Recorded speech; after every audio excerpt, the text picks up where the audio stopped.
Salam, salut à tous, nouvel épisode du Cypherspace, Tracy toujours présent, Rabzer toujours absent et aujourd'hui on se voit pour parler du biopic sur Michael Jackson. Enfin, je l'ai vu, le plus grand fan de Michael Jackson sur la Terre a enfin vu le biopic et je suis là pour vous donner mon avis dans cet épisode d'aparté. Beaucoup de choses à dire sur le biopic, il faut savoir que je l'ai vu le jour même, le jour de la sortie à 18h.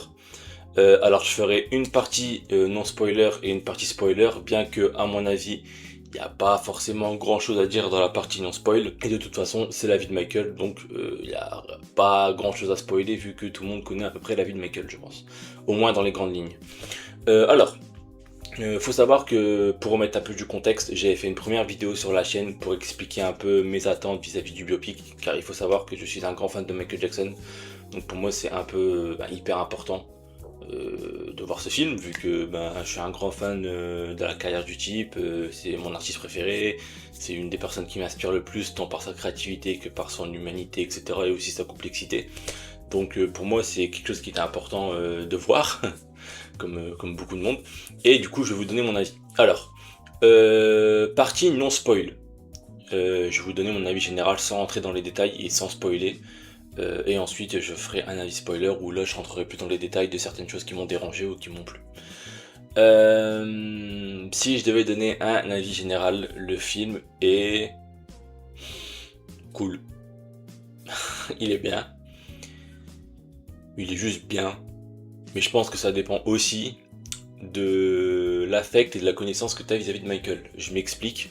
Je pense que c'est un film qui va plus plaire au grand public qui voulait un peu peut-être revoir du Michael au cinéma, revoir un peu de la performance, du concert, peut-être un concert qu'ils n'ont jamais eu l'occasion de vivre, plutôt que pour les fans hyper aguerris, comme moi par exemple. Je pense que si vous êtes un fan grand public de Michael où vous connaissez pas trop sa vie, ou c'est un artiste que vous connaissez juste les grands hits et que vous êtes un peu intéressé de savoir des choses que vous ne savez pas sur sa vie, mais que vous vous intéressez pas à sa vie, je pense que c'est un film qui peut être intéressant. Si vous êtes quelqu'un qui connaît un peu la vie de Michael Jackson, qui est un grand fan, ça va vraiment dépendre de votre point de vue et de votre connaissance vis-à-vis de Michael Jackson, je pense. Donc c'est vrai que moi je vais pas bouder mon plaisir, j'ai passé un bon moment parce que les reconstitutions des concerts sont bonnes. Jafar Jackson en Michael, il est incroyable, ça je dois dire qu'il a vraiment réussi à transmettre un peu ce côté magique que Michael avait. Bon alors c'est vrai qu'il fait très copie, on pourrait croire que limite on est dans l'imitation, mais moi ça m'a pas dérangé personnellement. Après c'est une critique que je peux concevoir, c'est vrai que c'est vraiment du mimétisme vraiment au niveau du chant. Bon après voilà, il chante sur les parties de Michael, donc bon voilà, donc finalement on entend Michael, mais c'est vrai que pour moi il était crédible dans le film. Sa prothèse un peu moins, mais ça j'en parlerai dans la partie spoiler. Coleman Domingo dans le père de Michael, incroyable. Vraiment pour moi le plus gros point fort du film Michael, c'est les acteurs. Vraiment les acteurs pour moi ils gèrent. Ils sont tous très bons dans leur rôle, très bons dans ce qu'ils doivent faire. Donc pour moi c'est vraiment le gros point fort du film, c'est les acteurs. Gros point faible du film, c'est le rythme, et le rythme est surtout dicté par le fait qu'il skip beaucoup de passages de la vie de Michael. Le film fait 2 heures, et c'est vrai qu'en 2 heures, ils n'avaient pas forcément le temps de raconter la partie là de la carrière de Michael. Faut savoir que, bon, c'est pas vraiment un spoiler vu que ça a été dit dans les bandes annonces, mais ça va de la période Jackson 5 à la période Bad, ce qui est déjà énorme en soi, mais je vais pas vous mentir, il y a beaucoup de skips. Il y a beaucoup d'événements qui sont passés soit sous silence, soit accélérés, parce que c'est un film de 2 heures, et un film de 2 heures, et on n'a pas le temps, il faut accélérer, il faut accélérer. Et moi, ça c'est un truc qui m'a énormément dérangé. Il y a beaucoup de choses qui sont zappées, j'en parlerai plus en partie spoiler pour détailler un peu les scènes qui manquent, qui moi m'ont dérangé. Mais c'est vrai qu'il y a beaucoup de moments dans la film Michael qui sont juste pas là quoi. Aussi concernant les points faibles, pour moi un autre point faible c'est aussi le fait qu'il y a beaucoup de personnes importantes dans la vie de Michael qui ne sont soit pas mentionnées, soit pas présentes. On dirait carrément qu'ils n'existaient pas. Alors je sais qu'il y a des mentions légales qui ont fait que certaines personnes n'ont pas voulu apparaître, etc. Je le conçois parfaitement, mais moi je juge le film en tant qu'objet cinématographique, et surtout quand on a une connaissance de la vie de Michael, qu'on sait que telle personne était là à ce moment-là, que telle personne a participé à cet album et qu'au final on ne les retrouve pas dans le film, ben c'est compliqué de pas le voir quoi. Donc ça aussi c'est un truc qui m'a dérangé. Donc ouais, c'est les deux gros points faibles pour moi, c'est le rythme, c'est le manque de détails, c'est aussi certaines incohérences notamment sur le déroulement des faits. Il y a des musiques qui sont jouées à des périodes où ben, c'était pas la bonne période. Il y a certains moments où on sait que ça s'est pas vraiment passé comme ça. Donc après, je sais pas s'ils prennent le parti d'un film romancé. J'ai pas l'impression, pour eux c'était vraiment en mode on va raconter la vie de Michael, donc moi je le prends comme tel, et si je le prends comme tel, et ben c'est un peu raté sur ce point là. Donc voilà, je pense que je suis un peu mitigé parce qu'en fait, je sais que c'est particulier, mais j'ai passé un bon moment malgré tout quoi. C'est vrai que moi j'étais au cinéma, quand il y avait certains passages live iconiques, quand ils font des clips, ben voilà, moi j'étais là, j'étais à fond dans le truc. Parce que Jafar, c'est un Michael qui est crédible, surtout quand il porte ses lunettes. Vraiment, Jafar, quand il porte les lunettes et qu'on voit pas ses yeux, c'est Michael quoi, c'est vraiment Michael. Après c'est vrai que quand on voit ses yeux, quand on voit les yeux, c'est un peu plus compliqué, ce qui est normal parce que bon, c'est pas Michael Jackson, et en plus c'est le fils de Jermaine. Donc c'est sûr qu'il ressemble plus à Jermaine qu'à Michael.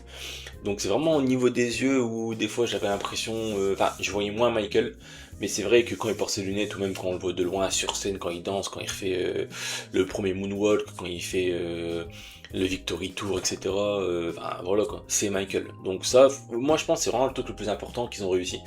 C'est vraiment que les acteurs soient crédibles. Parce que c'est vrai qu'un film Michael où bah, ton Michael Jackson il est pas crédible, on a du mal à croire que c'est Michael Jackson, et ben ça aurait été compliqué de rentrer dans le film.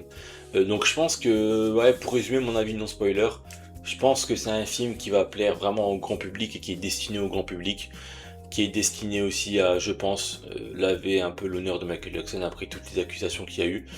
Les accusations, on n'en parle pas, mais après pour moi c'est totalement normal vu que c'est pas la période des accusations. Les accusations arrivent dans les années 90 à la période Dangerous History. Là on est à la période de Jackson 5 à Bad et il n'y avait pas d'accusation à ce moment-là. Donc pour moi c'est tout à fait normal qu'ils n'en parlent pas. Après on peut aussi se plaindre que le film est aseptisé, c'est vrai, mais je pense qu'il fallait il fallait euh, il fallait s'en douter vu que le film est géré par l'estate de Michael Jackson, donc la société qui gère l'héritage de Michael Jackson et ainsi que son catalogue. Et c'est sûr que c'est soit tu fais un film avec l'accord de l'estate pour utiliser les musiques, mais dans ce cas-là ils ont le contrôle, ou soit tu fais un film sans l'accord de l'estate, mais dans ce cas-là t'as pas les musiques, t'as pas les droits, et du coup le film ben, il est un peu caduque. Donc je pense qu'il fallait s'y attendre. Il fallait s'y attendre. Euh, c'est vrai qu'on peut reprocher ça au film. Moi, j'aurais aimé qu'on plonge un peu plus dans la psyché de Michael, un peu ses doutes, ses travers, parce que bon, moi je suis un grand fan de Michael Jackson, mais il faut pas nier aussi que c'est une personne qui était assez particulière, qui était dans son monde, et il y a certaines tentatives dans le film de te faire comprendre qu'il est dans son monde, mais ça va jamais en profondeur. Ça reste en surface, ça reste en détail, enfin c'est un manque de détails surtout, et c'est un truc qu'on peut reprocher. Moi j'avoue que c'est un truc qui m'a un peu dérangé. Donc je peux comprendre que certaines personnes critiquent ça. C'est une critique qui est recevable. Donc voilà ce que je pouvais dire un peu sur mon avis sans spoil. Donc là je vais essayer de rentrer un peu dans les détails dans la partie spoiler et vraiment mettre en évidence ce qui m'a dérangé et ce qui m'a plu. Partie spoiler. Alors, il y a un truc qui m'a dérangé, c'est qu'il y a beaucoup de personnes de la vie de Michael qui étaient présents au moment du film, donc dans la période qui est couverte par le film, qui ne sont tout simplement pas là. Janet Jackson, elle est où? Diana Ross, elle est où? Même Stevie Wonder, on aurait pu voir Stevie Wonder sur la période Off the Wall. On sait très bien que Stevie Wonder, il était à la composition d'un titre. Et on sait très bien qu'il était proche de Michael à ce moment-là, vu que Michael venait de sortir de la Motown et qu'ils avaient toujours ce lien-là un peu mentor et tout. Pourquoi il est pas là? C'est particulier, vu qu'en plus on sait que il a été voir le film en avant-première, donc il était invité par les States, donc il s'entend bien avec les States. Donc pourquoi Stevie Wonder est pas là? Ça aurait été dommage. Diana Ross, bon, l'actrice qui devait jouer Diana Ross, en fait il y a une actrice qui a tourné les scènes où elle jouait Diana Ross, et ces scènes ont été retirées parce que Diana Ross n'a pas voulu apparaître dans le film, pour des raisons qui lui sont propres. Moi je pense que, à mon avis, Diana Ross elle voulait pas qu'on voit la vérité, à savoir qu'elle avait une liaison plus qu'amicale avec Michael Jackson malgré leur différence d'âge. Bon après voilà, moi je vais pas rentrer dans les détails sur ça, c'est leur vie, hein. Mais du coup c'est quand même quelque chose qui manque au film. On sait très bien que Diana Ross était la femme de la vie de Michael, c'était son amour. Donc c'est dommage qu'on ne la voit pas. Là aussi, Janet Jackson, figure importante, c'est sûrement la personne de la famille Jackson dont Michael était le plus proche, ou en tout cas une des personnes avec lesquelles Michael était le plus proche. Pourquoi Janet elle est pas là? Alors je pense que c'est aussi la même chose, mais après je crois aussi que Janet est en rang froid avec les States, donc du coup ils n'ont pas pu la faire apparaître. Mais c'est vrai que c'est un gros manque. Janet Jackson, c'est quelqu'un qui est très très connu dans le monde, qui est la second membre de la famille Jackson qui est la plus connue après Michael, et c'est dommage de ne pas l'avoir dans le film, parce qu'on voit toute la famille, sauf Janet, donc à un moment donné tu le remarques. Même les autres frères Jackson, ils sont pas forcément mentionnés, c'est-à-dire qu'on les voit en arrière-plan, ils sont là, mais ils sont jamais nommés. Jermaine, il est jamais nommé, par exemple. Enfin si, on en parle un peu quand on explique que Jermaine, il est resté à la Motown, etc. Mais l'acteur qui joue Jermaine, il est jamais vraiment mis en avant. C'est-à-dire que si tu connais pas Jermaine de visage, tu remarques même pas qu'il est là, quoi. Moi, je l'ai remarqué parce que je le connais, parce que voilà, je connais un peu la vie de Michael, mais c'est sûr que tu le remarques même pas si t'es pas un connaisseur. Quincy Jones aussi, l'absence de Quincy, enfin absence entre guillemets. Faut savoir que Quincy Jones, il était là à Off the Wall, Thriller et Bad, et dans le film, on le voit sur 2 scènes qui font en total 10 minutes. On voit plus John Branca que Quincy Jones. C'est quand même un problème, je trouve. Et pourtant, c'est dommage parce que l'acteur il est crédible. Quoi. En fait, les acteurs ils sont crédibles dans leur rôle, mais il y a certains acteurs qui sont vraiment par rapport à leur rôle, ils sont vraiment mis en retrait, quoi. Donc c'est vraiment dommage. On sait très bien que Quincy Jones a rencontré Michael Jackson sur le tournage du film The Wiz, et le film The Wiz, on ne le voit pas. Pourquoi? Parce que le film The Wiz, c'est un film dans la vraie vie où Michael Jackson a tourné avec Diana Ross, et comme Diana Ross a pas voulu apparaître dans le film, je pense que toute la partie Wiz a dû être sautée par rapport à son absence. Et c'est hyper dommage parce que du coup on voit pas la rencontre avec Quincy Jones, on voit pas comment Michael justement a formé avec Quincy Jones ce duo qui va jurer de Off the Wall à Thriller à Bad, donc ça c'est vraiment dommage. On voit pas aussi pourquoi Michael voulait que Thriller soit l'album le plus vendu de tous les temps, parce que pour ceux qui ne savent pas, il faut savoir que Michael a fait Thriller dans l'optique de vendre plus de 100 millions de CD, parce que il n'a pas été content des résultats de Off the Wall, son album d'avant, au Grammy. Et il voulait justement sortir de la case musique noire. Lui, il voulait faire une musique qui plaisait à tout le monde, peu importe la race, peu importe l'ethnie.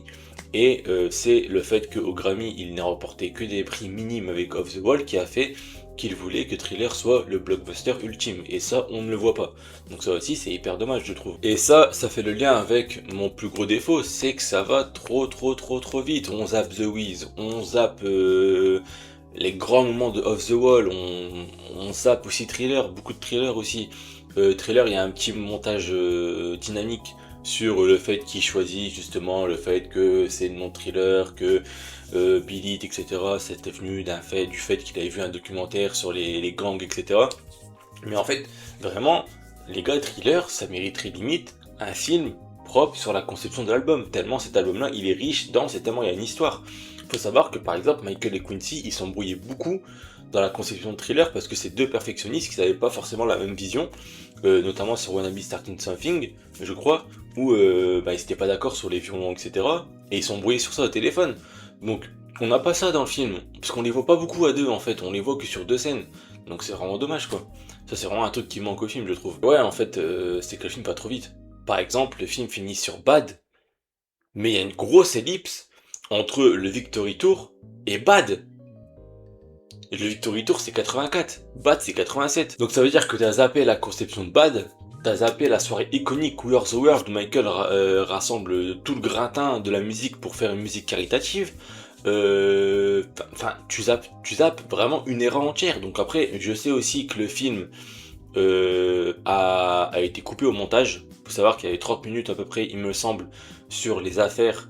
Le film devait se conclure sur la perquisition à Neverland. Donc il y avait vraiment 30 minutes sur les accusations qui ont été retirées parce qu'il y avait une clause légale qui disait qu'il n'avait pas le droit de parler de ça dans le film. Bon, voilà. Je trouve ça quand même particulier qu'ils aient tourné 30 minutes sur les accusations et après se sont rendu compte en mode ah merde, c'est vrai qu'on peut pas en parler. Donc ça c'est particulier. Mais du coup le film se ressent parce qu'en fait le film il se finit comme ça quoi. Donc ouais, après, bon, les lives sont bien refaits, j'avoue qu'il y a un bon travail de reconstitution, notamment sur le clip de Thriller, où vraiment, il me semble qu'ils ont été sur le même endroit, et ils ont vraiment essayé de redonner la même esthétique, donc ça c'est intéressant. Il y a certaines idées de mise en scène qui sont plutôt cool, parce que c'est Antoine Fuqua qui réalise, donc c'est pas non plus un réalisateur du coin. notamment sur la scène où il fait le moonwalk pour la première fois, à l'anniversaire de la Motown. Il y a un moment donné, il prend le chapeau, il fait ça, et du coup, t'as la caméra qui prend le point de vue du chapeau, donc ça aussi, c'est exceptionnel. Les danses de Jafar Jackson sont incroyables. Jafar Jackson, il a réussi à mimifier son oncle d'une façon assez impressionnante, je trouve. Au niveau des danses, franchement, si vous clignez des yeux, vous pouvez limite croire que c'est Michael au cinéma. Donc ça aussi, c'est un gros travail. Moi, j'ai juste un problème, justement, comme je disais en partie non spoiler, j'ai un problème au niveau de ses yeux. C'est vrai que quand tu regardes bien dans ses yeux, il a pas les yeux de Michael, donc ça se ressent. Mais après, je chipote un peu, quand même, je chipote un peu, je trouve. Et ensuite, qu'est-ce que j'aurais à dire sur le film? Bah, en vrai, pas grand-chose, hein, parce que il est pas nul, il est pas incroyable, il est juste bien en fonction de votre connaissance de la carrière de Michael et de la vie de Michael, quoi. C'est ce que je disais, justement dans la partie non spoil. Si vous êtes un gros fan de Michael Jackson, vous allez être déçu parce que vous allez rien apprendre et que vous allez même voir des incohérences. Mais si vous êtes un fan entre guillemets grand public de Michael, genre vous connaissez juste le mec vite fait et certaines de ses musiques, bah vous allez prendre votre pied, quoi. Moi c'est vrai qu'en tant que grand fan de Michael Jackson, j'ai été sur ma faim. J'ai été sur ma faim.